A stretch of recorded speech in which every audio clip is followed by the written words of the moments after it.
Jack and the Beanstalk. Once upon a time, there was a single mother who had a lazy son called Jack. They lived together in a tiny cottage. Jack and his mother was very poor.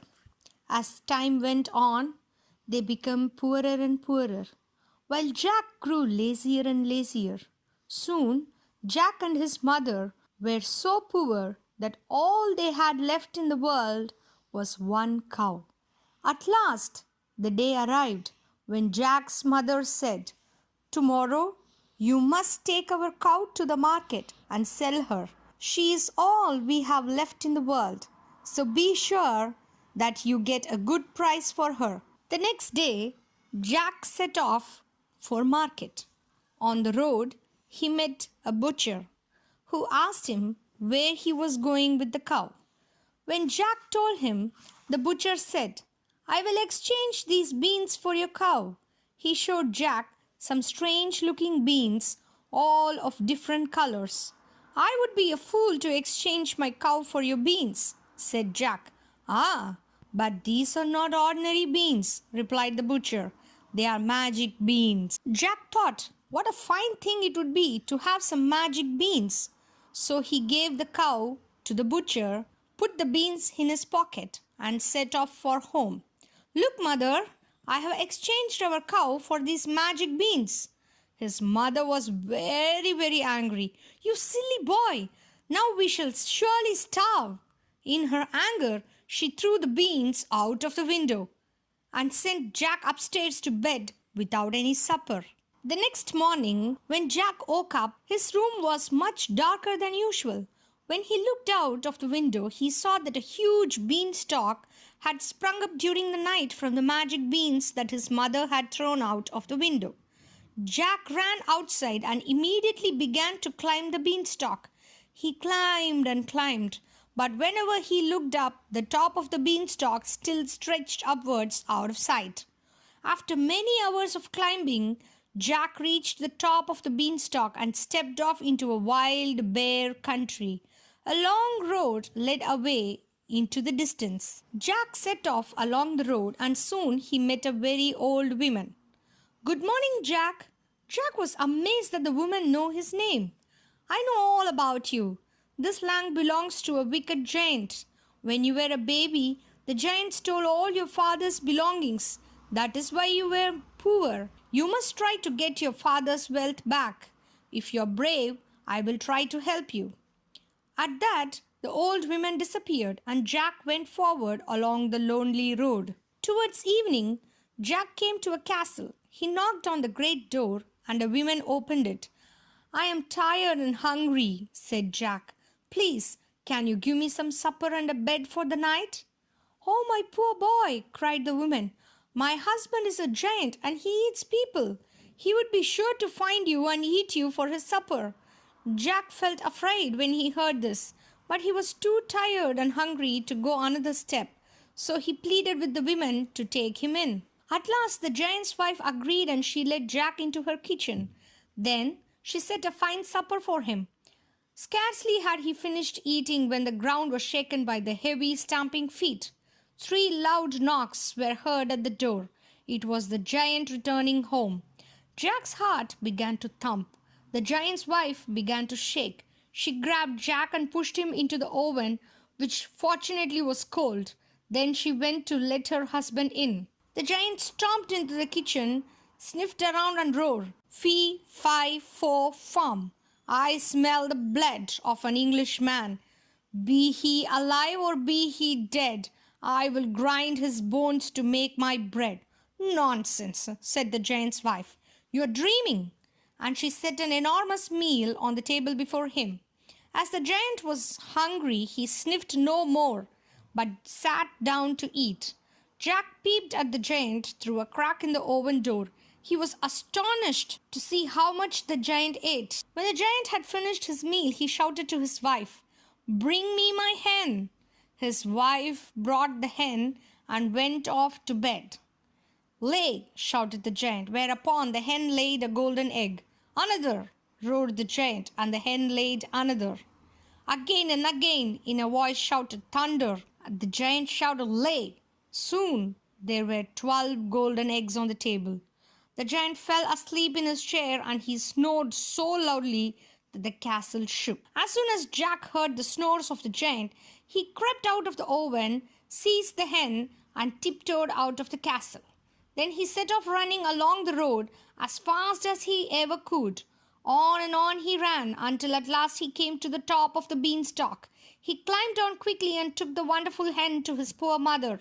When Jack set the hen on the table and ordered it to lay a golden egg, Jack's mother's eyes could not believe. "Now our worries are over," she said. But after a while, Jack longed for another adventure.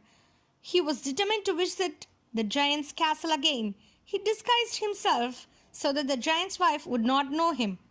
Just as before, Jack climbed the beanstalk and reached the castle towards evening.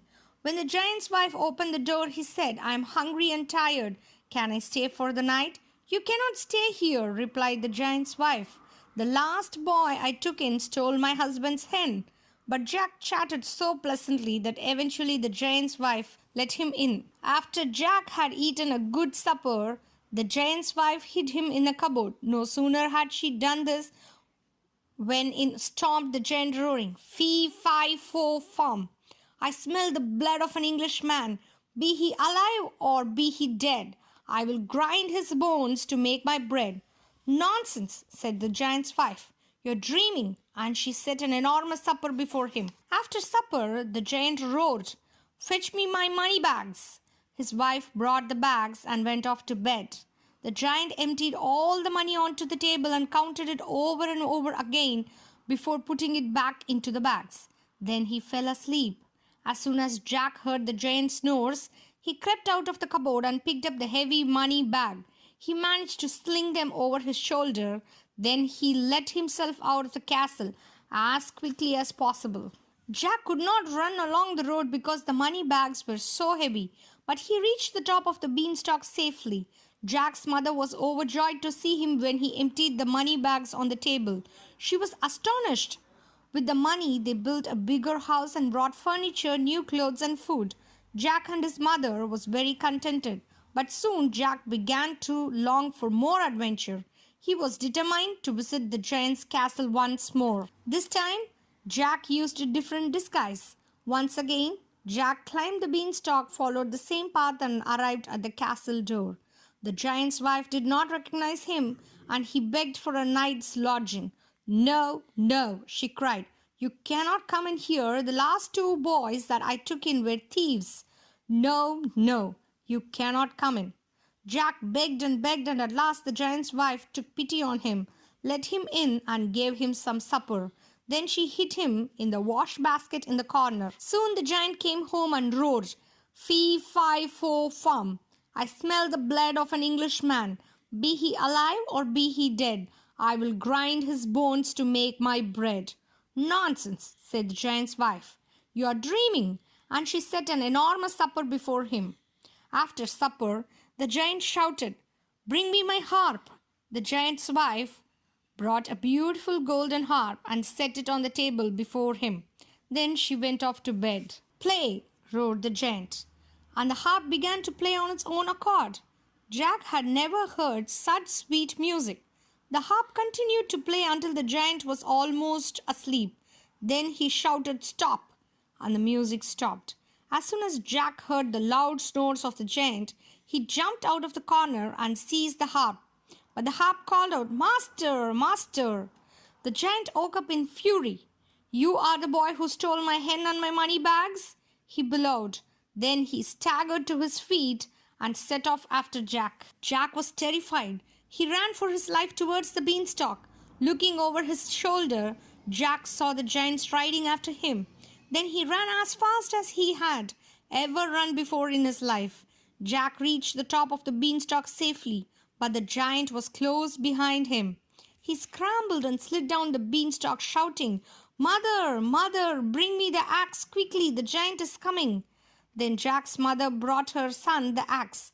By then, the giant was climbing rapidly down the beanstalk. Jack swung the axe with all his strength and gave one mighty blow at the beanstalk. The beanstalk toppled down and there was a tremendous thud as the giant was thrown headlong to the ground. The giant fell dead in Jack's garden, and so big was he that he filled it from end to end. Pointing at the giant, Jack said to his mother, "He robbed us of all our wealth."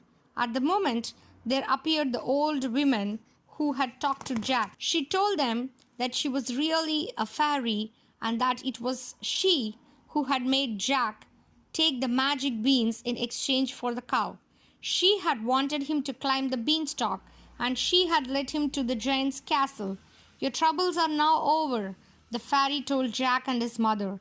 "You will never be poor again, and you will be happy as long as you live." And so it was. Jack and his mother lived happily ever after. The end. A history about Jack and the Beanstalk. The story of Jack and the Beanstalk might be an old English fairy tale, but this tale has inspired pantomimes, films, and even computer games.